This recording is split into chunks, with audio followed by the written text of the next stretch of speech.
Uduakanimo. Now, police brutality is a depressingly familiar response to public demonstrations. Whether it's student or opposition protests, we've seen shocking displays of excessive use of force by the police in recent months. The most egregious would have to be the policeman captured on film beating up a man on the ground during a demonstration against the electoral body, the IEBC. Local and international human rights bodies have condemned the police brutality. The Independent Policing Oversight Authority, IPOA, which monitors police conduct, agrees that there have been instances of excessive use of force. And the Inspector General of the National Police Service says an internal investigation is underway. So today's guests are the Chairman of IPOA, Macharia Njeru, and Peter Kiama, the Executive Director of the Independent Medical Legal Unit, IMLU, which is a member of the Police Reform Working Group. And as always, we have the regular panel of Mutegi Njau and David Makali. Good morning and welcome all. Thank you. So the broader context for this conversation about policing is how much policing the National Police Service should expect, but also the fact that, you know, we expect policing within the framework of politics and elections. So, Macharia, let me start with you then. Because if we accept that police brutality is unacceptable, how then do we define police brutality? Thank you, Uduak. First and foremost, police are governed by express legislative framework, which is the National Police Service Act. Then secondly, there's our Constitution of 2010. And it's expected of them to observe human rights, to behave, you know, with the requisite discipline, and to practice professionalism. Then also under the National Police Service Act, there are clear parameters within which they are allowed to use force, lethal force. And it has always to be proportionate to the circumstance under which, you know, they are supposed to be dealing with. Now, the unfortunate scenario we are in is that whereas we have a robust constitution, we have a new legislative framework that governs how they're supposed to conduct themselves, the National Police Service, which initially was Kenya Police Force and, you know, Administrative Police Force, has refused to move on. In fact, I dare say that while other institutions and the minds of, you know, probably other Kenyans has moved on, the police are stuck in the past. And there's a disconnect between the police and the public and the constitution and how we are supposed to govern ourselves. So there needs to be a fundamental shift. That's what I would say. Mr. Kiama? Yeah. Would you agree or disagree with anything that Macharia said? I would actually agree with the chair of IPOA that the police reform process in Kenya seemed to be stuck in time. That we seem to have been moving when we did the various legislation in 2011 and 2012, and then we began the process, but I think the process has stalled. Overall, the process of police reforms has stalled, so I would agree with him on that. If you look at the Constitution and the National Police Service Act, there are very clear provisions as to the philosophy that guides, you know, the conduct of the police in Kenya. And the philosophy is basically around transformation. So yes, there are things happening, but we're not seeing transformation from a force to a service. And that's where there's great disappointment. And you began very well by talking about policing, not the police. Because the Constitution provides for policing. Basically meaning that police are only one actor in policing in Kenya. Of course, a critical actor and a critical pillar in policing. We have other actors, including the citizens.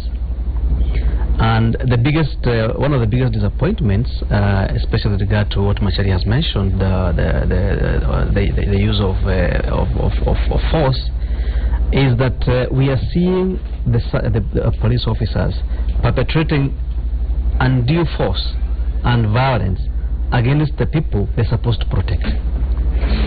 And the key question that citizens that we interact with on a daily basis are asking, why should the police be killing and violating the people they're supposed to protect?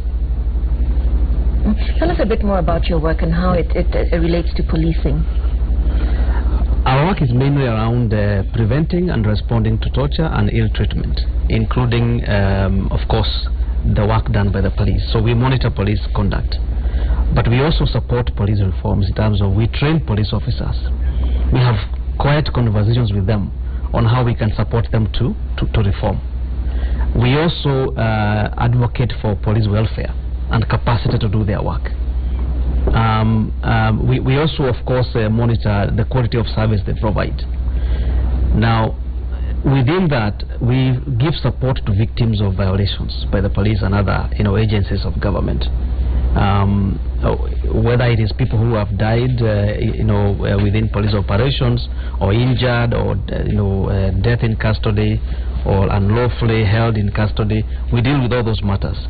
But our main mandate is torture, extrajudicial executions, and ill treatment in Kenya. Okay. What are the Sorry, panelists, let me come to you first, because it would seem, if you will, within the National Police Service, that our guests are on the other side of the police. They think of the police as being, not quite protecting the people they're supposed to be looking after. So give us a sense of context in terms of whether we're being unfair to our police service, whether, we like to throw stones at them, as it were. There are some policemen who are very good, who do excellent work, and they get awarded. Every year we normally see policemen getting awarded because of good job done. I believe you've been part of those that system. Yes, certainly. Honoring, the matter I wanted to raise is this, that we thought that the policemen got poor training. They extended the training from 6 months to, I think, 1.5 years. Yes. We thought, therefore, in that curriculum of the police will include what he's talking about, human rights and that. Okay, so before you ask your question, David. Well, of course, we may appear to be lynching the police, which that is a almost a standard response when you talk to police, that the public does not appreciate the kind of environment they work in and the actions they take, which are normally in response to certain situations, and the use of force is normally reasonable within the circumstances when these deaths occur. Granted, and we must give it to the police, they do a great work under very adverse conditions. I mean, working in the police force in this country, is also very unrewarding, I must say. And some of the actions that we see from police seem to be aggression. Latent aggression. Ventilation of the situations that they are working within. But one thing that people have not isolated when we see the brutality, the police response in dispersing crowds, is that there are two wings of the national police: the administration police and the Kenya police. The administration police and the Kenya police. And from what it appears, it is the administration police that are more prone to aggressive use of force, including, the guy who was being beaten at the University of Nairobi, at University Towers. The people who are carrying out this brutality were administration police. So I would be interested to hear from the, especially from IPOA, whether you have been able to delineate or to separate which of the two forces or services is actually responsible most of the brutality. Good, thank you. Let me start with the issue that Mr. Mutegi raised regarding the police training. There's no doubt whatsoever that the training of the police officers has contributed immensely to the manner in which they respond to whatever situation that they have to deal with. The training curriculum was revised with the assistance of Kenya Institute of Education, and also the Swedish police experts and also the UK police experts. In 2010, there was the Police Reforms Implementation Committee that came up, with a very robust training curriculum. And it extended the period of training from 6 months to 15 months, among other things. And what informed that was the benchmarking that was done with other very good jurisdictions, particularly the UK and the Swedes, and also South Africa and Botswana. One of the biggest disappointments has been that subsequent to the police taking over the management of this training curriculum, some inexplicable reasons, the training period again was reduced from 15 months and went back to where we were before. Secondly, even the grades, it had been agreed that it was important to enhance the qualifications of the police officers who are, who are joining the National Police Service, because you want an intelligence-led police service of the 21st century. Now, rather than making progress and adhering to that training curriculum and the qualifications that were set, again they reduced the training, the qualifications back to D, making it essentially worse than the way it was before. So why am I saying these things? Is that a lot of work was done under the auspices of the Ransley Commission, which I was fortunate enough to be part of. There were 200+ recommendations that were given. Hundreds of millions of shillings have been spent on police reforms. But rather than making progress and making sure that this implementation of all the recommendations that were made, we seem to be regressing. The police keep now to, it's like blowing hot and cold. And that will not help the situation. We keep telling the police that will not help the situation. So when we say this, it's based on facts that, that in itself becomes a problem. Now coming to... Sorry, let's say that's quite critical, because if you say that we're going 2 steps forward, 2 steps back, what have you been able to do as IPOA? You oversight the National Police Service to say, you're reneging on the agreement. That's the reason why. These are issues that we've specifically been able to raise with them and given very specific recommendations.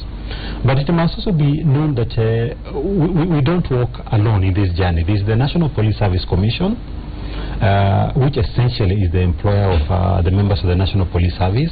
Then there's also the Ministry of Interior, which is supposed to be giving the policy directives, and under the Constitution, that the ones who are responsible for making sure that when it comes to the policy, when it comes to the direction of the National Police Service, it falls within the realm.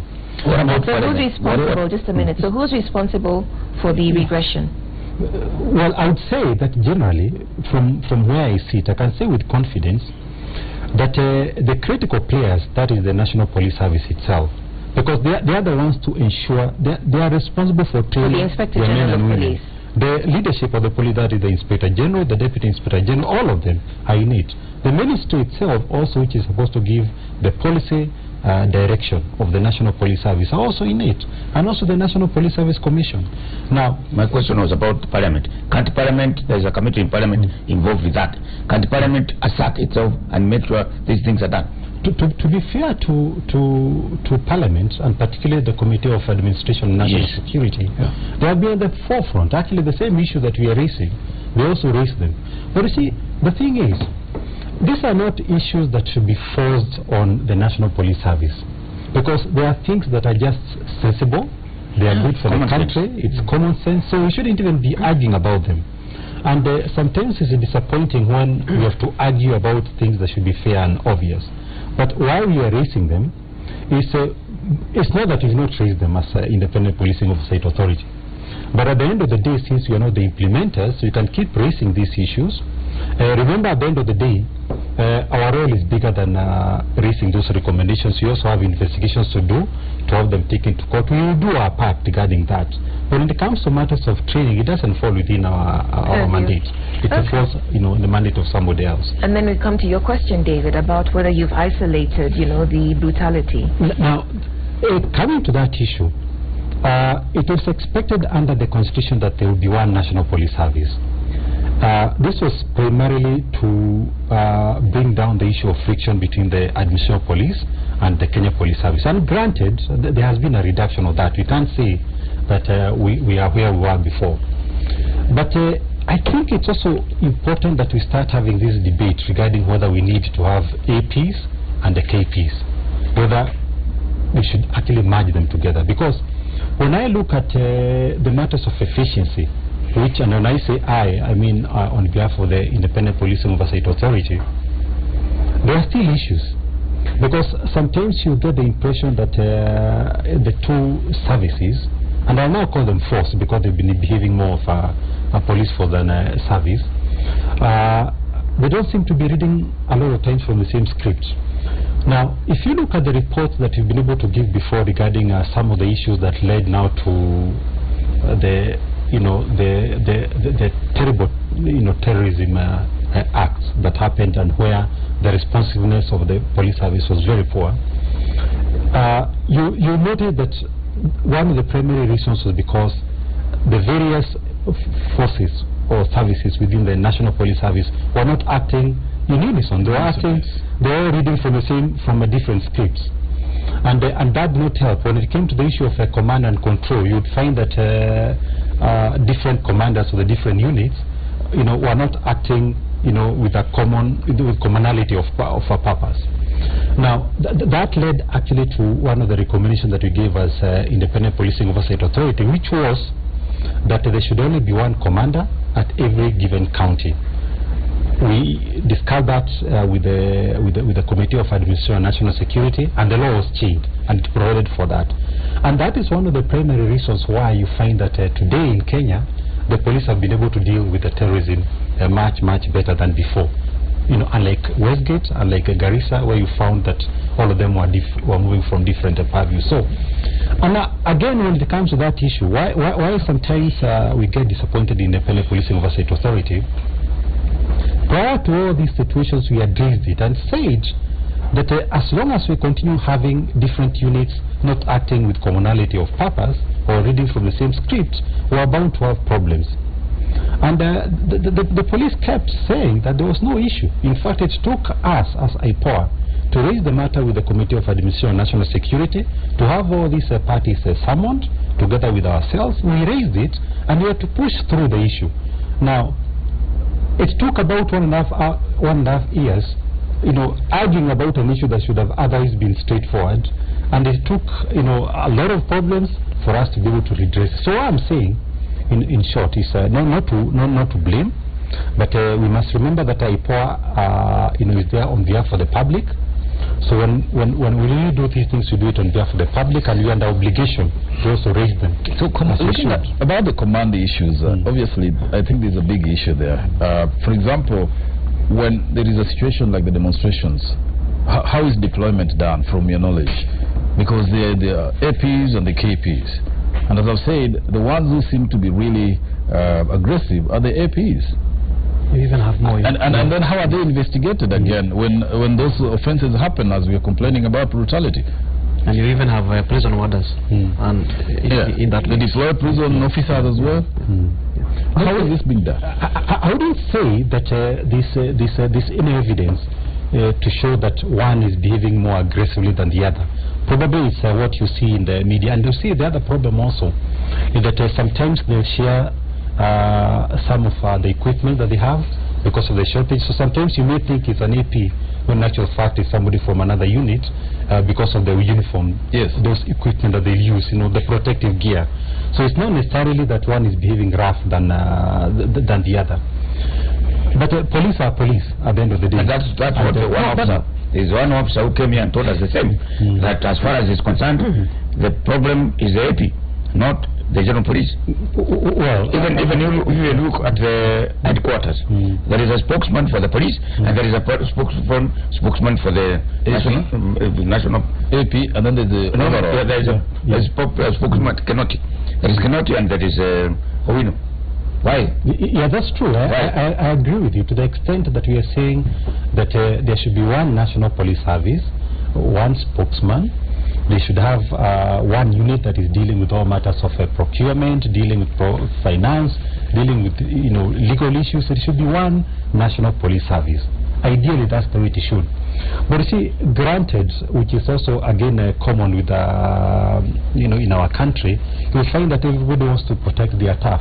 We find that the APs will want to protect their turf, the KP the same thing, the CID the same thing, and the unity of purpose that is supposed to look at the greater good, the public interest, gets lost.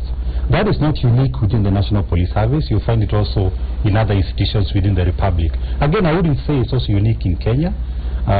We relate a lot also with other jurisdictions, and you find that when it comes now to decision-making process, where this, in fact, for those who are readers of history, they tell you that way back in 1969 in the United States of America, when it was being asked what was the biggest problem the government was facing, it was the decision-making process, because everybody is reading from a different scripts. That is not to say that we cannot have better solutions. We should be able to know that it is the greater good that should always count at any given time. So you've made that point, Mr. Njeri, but what about standards? Because you talked about, the governance around lethal force. So what standards? We're in election season. We're coming up to it. We expect to see more public gatherings. So what should we be seeing? Is there anything that guides the use of force during public gatherings? Absolutely. Starting with the National Police Service Act itself, it's very clear that there has to be a graduated manner in which the force will be used. And you start with the less extreme use of force. In fact, you start by using the peaceful means. Because a lot of times, managing the public is not all that difficult. And let me say this, that police have claimed that the public is violent, which is true. It is, we'll agree that the public itself has not helped the situation. Some of the political leaders have also not helped the situation, because the remarks they'll make, the kind of language they'll use, is inflammatory. It tends a lot of times to make the public behave in the wrong manner. But without excusing the conduct of the members of the public, let's compare ourselves with other jurisdictions that are more developed. And this is something that you keep repeating to the police. This is something that I've had direct engagements with the police members of the police service at the highest level. In 2011, to give you just an example, in the UK, there's a young man called Michael Dogan, who was shot dead by a police officer. For 5 days, the riots that were in UK, in various cities, starting from London, going to Bristol, going to Leicester, going to all those other cities, was on a scale that would make the kind of violence that you see in Kenya look like a child's play. I mean, serious riots where property worth 29.5 billion shillings equivalent was destroyed, police vehicles were destroyed, businesses were destroyed. Very serious violence. But when you look at how the police conducted themselves, the police did not kill a single person, in spite of their property being destroyed, in spite of all the scale of violence, and all that. They did not kill a single person. In fact, the 5 people who died as a result of hit and run vehicles by members of the public against members of the public. Nothing at all to do with the police. 15 people are injured, again nothing to do with the police, but the police were able to conduct themselves in a very restrained manner. Now, the other thing that the police were able to do is to make sure that they use the video footages. They were able to use the CCTV cameras and all that to be able to track down all the people who are involved in those riots. Had about 3,000 arrests, about 1,455 people are charged in court. And in fact, also the courts helped the situation, because the judicial process was also very, very efficient, because the members of the judiciary decided to work extra time. They were working even up to late night to make sure that all these cases were processed. And sanity was able to be restored, because there was a unity of purpose, and the police also were able to do their job. And then immediately after that, the police were able to use the community leaders to make sure that the relations between the police and the communities were addressed. In fact, there was a very big program to make sure that people tried as much as possible to learn from those lessons and make sure that there's sanity restored. So why am I citing that? To show that the way the police were able to behave under much more serious situation than ours helped to calm the situation. Now let's come again to France. Just recently, we've all been able to see the scale of violence in France demonstrations is nothing compared to ours here. I mean, people will burn vehicles, they will throw stones at the police. This excuse, we get disappointed, and I, for one, I would say, I get disappointed when I hear police saying that they are being taunted. That's why they shot somebody. How do you shoot somebody because of being taunted? I mean, really, it's nonsensical. Okay. Now, in France, the demonstrations were very violent. Again, not a single person killed. Okay, very quickly. We have to take a break now, but not just yet, Mr. Kiama, because we're talking about community policing to some extent.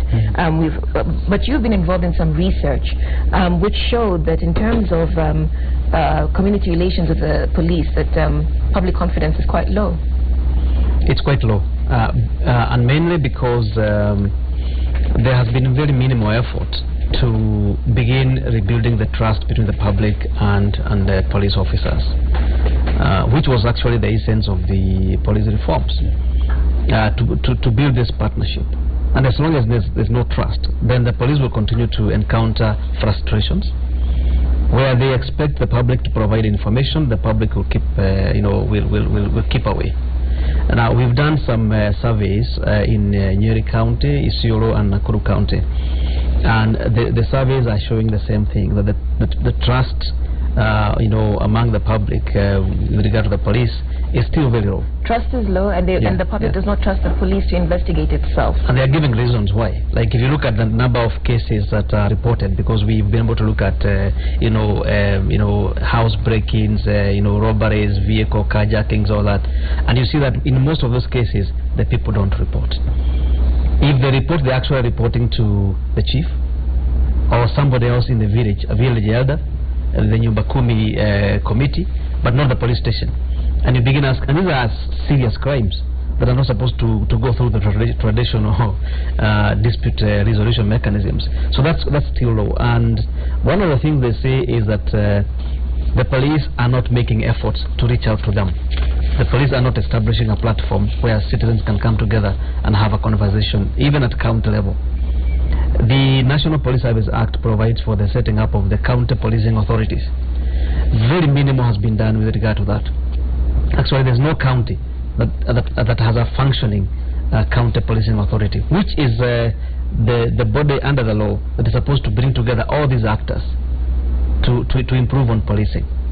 So why is that not happening? Sorry? Why is it not happening? Sorry, let's pursue that after the break. Okay. Just to get a corollary to the behavior in other jurisdictions. This is Cheche. We're live on Citizen TV. What's your experience of the police service? Is it professional and disciplined, or heavy-handed and brutal? Tell us using the SMS number 22422, or you can tweet us using the hashtag Cheche.